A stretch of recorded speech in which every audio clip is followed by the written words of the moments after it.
बिस्मिल्लाहिर्रहमानिर्रहीम। आज हम लोग बैक ऑफ द लेग की एक इम्पॉर्टेंट आर्टरी को डिस्कस करने जा रहे हैं, पोस्टीरियर टिबियल आर्टरी को। बहुत आसान सी मज़े की आर्टरी है ये, आसानी से आपको समझ आ जाएगी। अच्छा, स्टार्ट इसका हम लोग लेते हैं कि ये शुरू कहाँ से होती है। बेसिकली आपको नज़र आ रहा है ऊपर पोप्लीटियस का मसल। इस पोप्लीटियस के मसल के जो इसका लोअर बॉर्डर है वहाँ से इसने स्टार्ट होना है, ठीक है, between the tibia and the fibula. अच्छा, अब इसको ये ओरिजिनेट कहाँ से हो रही है, कौन सी आर्टरी जो है ना वो आगे जाके पोस्टीरियर टिबियल आर्टरी दे रही है। बेसिकली आपको नज़र आ रहा है जो पोप्लीटियल फोसा वाले रीजन में जो पोप्लीटियल आर्टरी है ना वो देती है हमारे पास पोस्टीरियर टिबियल आर्टरी। ये पोप्लीटियल आर्टरी देती है हमें पोस्टीरियर टिबियल आर्टरी। ये देखें जी, आपको नज़र आ रही है जो पूरी इंटायर लेंथ को कवर करी है हमारे बैक ऑफ द लेग की, ठीक है, वहाँ से फिर ये फुट तक जा रही है, सोल ऑफ द फुट तक। ये पूरी की पूरी हमारे पास पोस्टीरियर टिबियल आर्टरी है, ठीक है। अब हम लोग आगे चलते हैं। अब जो पोस्टीरियर टिबियल आर्टरी होती है ना, ये डीप आर्टरी, हमें पता है नॉर्मली आर्टरीज जो है ना वो डीप ही लाई करी होती है। ये डीप लाई करी होती है टू द गैस्ट्रोइक्नीमियस एंड सोलियस। ये देखें, अगर गैस्ट्रोइक्नीमियस को हम ऊपर से कवर कर दें तो बिल्कुल हमें ये पोस्टीरियर टिबियल आर्टरी नज़र नहीं आती। तो दिखाने का मकसद ये है कि जो सोलियस है ना, सोलियस के ऊपर याद आपको होगा जब हमने मसल्स को डिस्कस किया था तो हमारे पास एक टेंडिनस आर्च थी, ठीक है। अब इस सोलियस के टेंडिनस आर्च के थ्रू ये जो पोस्टीरियर टिबियल आर्टरी है ना वो बैक ऑफ द लेग में एंटर हो जाती है, ठीक है। ये बात हम लोगों ने कर ली। अब हम लोग हटा देते हैं इस मसल को। अच्छा, लेग के पोर्शन में जब ये एंटर हो जाती है तो वहाँ से ये रन करती है डाउनवर्ड्स और थोड़ी सी मीडियली जाती है और एंकल पे पहुँच जाती है उसके पोस्टीरो मीडियल साइड पे, ठीक है, उसके थोड़े पोस्टीरियरली और मीडियल पहुँच जाती है। और बिल्कुल ये medial malleolus and medial tubercle of the calcaneum के दरमियान लाई करती है, ठीक है, जैसे आपको नज़र आ रहा है बड़े ही क्लियरली। अच्छा, उसके बाद जब इसकी हम टर्मिनेशन की बात करें तो ये टर्मिनेट कर जाती है जब ये डीप टू द फ्लेक्सर रेटिनेकुलम जाती है, ठीक है। और यहाँ पे फ्लेक्सर रेटिनेकुलम दिखाया नहीं हुआ लेकिन हम ये डिस्कस ऑलरेडी कर चुके हैं प्रीवियस वीडियो में। जो फ्लेक्सर रेटिनेकुलम है उसकी डीपली जाती है और ये एंड पे डिवाइड हो जाती है lateral and medial planter arteries के अंदर और ख़त्म हो जाती है, ठीक है। ये आपको नज़र आ रहा है जो लेटरल साइड पे वो लेटरल प्लांटर आर्टरीज़ हैं और जो हमारे पास मीडियल साइड पे वो मीडियल प्लांटर आर्टरीज़ हैं।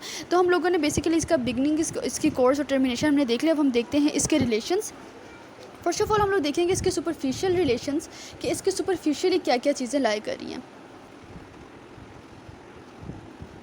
हाँ जी, तो इसके अपर 2/3 वाले पोर्शन में ये लाई कर रहा है, इसके सुपरफिशियली लाई करें हमारे पास गैस्ट्रोइक्नीमियस का मसल, इसके अलावा सोलियस का मसल और जो हमारे पास सुपरफिशियल ट्रांसवर्स फेशियल सेप्टम होता है वो इसके सुपरफिशियली लाई करें इसके अपर 2/3 पोर्शन में ओनली, ठीक है। अगर हम इसके लोअर 1/3 पोर्शन की बात करें तो आपको नज़र आ रहा है कि नीचे की तरफ लोअर 1/3 पोर्शन में अब ये सबक्यूटेनियस यानी कि थोड़ी सी सुपरफिशियल हो गई है ये आर्टरी। अब क्या होता है कि इसने पैरेलल जाना है एंड 2.5 सेंटीमीटर जाना है medial border of the tendo calcaneus arch के। ये जो टेंडो कैल्केनियस आर्च है, ठीक है, इससे 2.5 सेंटीमीटर इसके सामने आया और क्या हुआ कि यहाँ से आगे चली जाएगी, ये सोल के अंदर फुट के अंदर एंटर हो जाएगी, ठीक है। इस पोर्शन में इसको सिर्फ स्किन एंड फेशिया ने कवर किया होगा, इसके सुपरफिशियली सिर्फ स्किन एंड फेशिया लाई करेंगे, कोई बड़ा मसल लाई नहीं करेगा। और जब ये पहुँच जाता है जी एंकल के अंदर तो ये फ्लेक्सर रेटिनेकुलम से डीप चला जाता है और एंड पे टर्मिनेट हो जाता है अपनी दो आर्टरीज़ के अंदर। तो हमने देख लिया कि इसके सुपरफिशियली क्या क्या लाई किया था। अब हम लोग देखते हैं कि इसके डीप क्या क्या लाई करते हैं।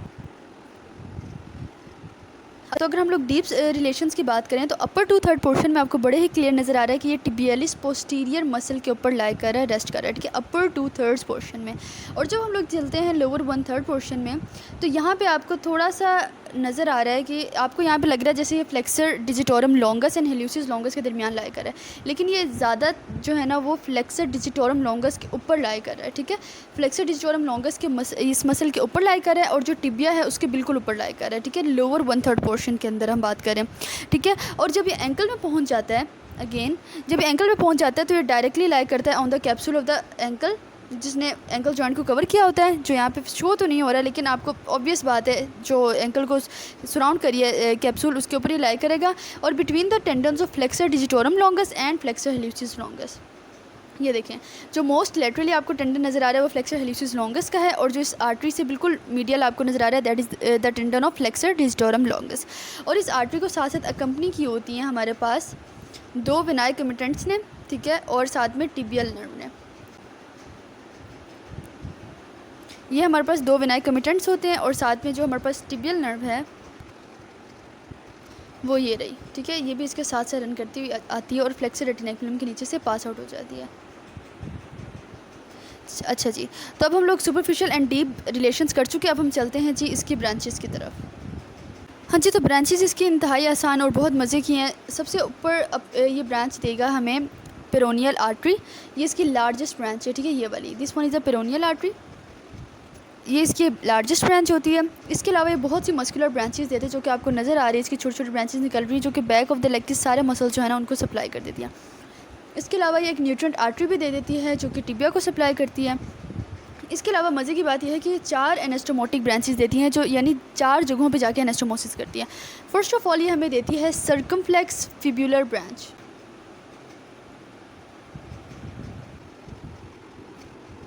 हाँ जी, ये हमारे पास सर्कमफ्लेक्स फिब्युलर ब्रांच आ गई है जो कि क्या करती है, ऊपर की तरफ से निकलती है और लेटरल साइड पे चली जाती है नेक ऑफ द फिब्युला के, ठीक है, उसको वाइंड करते हुए और फिर ये पहुंच जाती है फ्रंट ऑफ द नी में और अपने एनास्टोमोसिस में अपना रोल प्ले करती है जो कि नी जॉइंट के लेवल पे एनास्टोमोसिस हो रहा होता है, ठीक है।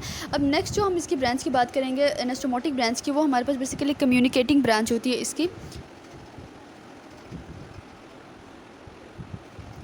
ये देखिए यहाँ पे आपको नज़र आ रही है कम्युनिकेटिंग ब्रांच जो कि यहाँ से निकल रही है पोस्टीरियर टिबियल आर्टरी से, और जो लेटरल साइड पे पेरोनियल आर्टरी निकल रही है ना उसकी कम्युनिकेटिंग ब्रांच के साथ एनास्टोमोस करके एक आर्ट सी बना देती है, ठीक है, 5 centimetre above the ankle joint. उसके बाद ये जो ब्रांच देती है वो होती है हमारे पास मेल्यूलर ब्रांच जो कि आपको यहाँ पर नज़र आ रही है, ठीक है, ये वाली, ये हमारे पास मेल्यूलर ब्रांच है जो कि एनास्टोमोस करती है with other arteries over the medial malleolus. Again फिर ये हमें दे देती होती है कैल्केनियल ब्रांचेस जो कि आपको यहाँ पे नज़र आ रही है और यहाँ पे आके ये भी एनास्टोमोस कर देती जाती है विद अदर आर्टरीज, ठीक है, आपको नज़र आ रहा है यहाँ पे। तो लास्ट में फिर हमारे पास रह गया अगेन, अगर हम फिर टर्मिनेशन की बात करें तो नीचे जाके medial and lateral plantar arteries दे देती हैं सोल में, जिसको हम आगे जाके डिटेल में डिस्कस करेंगे इंशाल्लाह। यहाँ पे पोस्टीरियर टिबियल आर्टरी को हम लोगों ने कंप्लीट कर लिया। आई होप सो आप लोगों को समझ आ गई होगी। मज़ीद अच्छी अच्छी वीडियोज़ देखने के लिए चैनल को सब्सक्राइब करें। Thank you so much.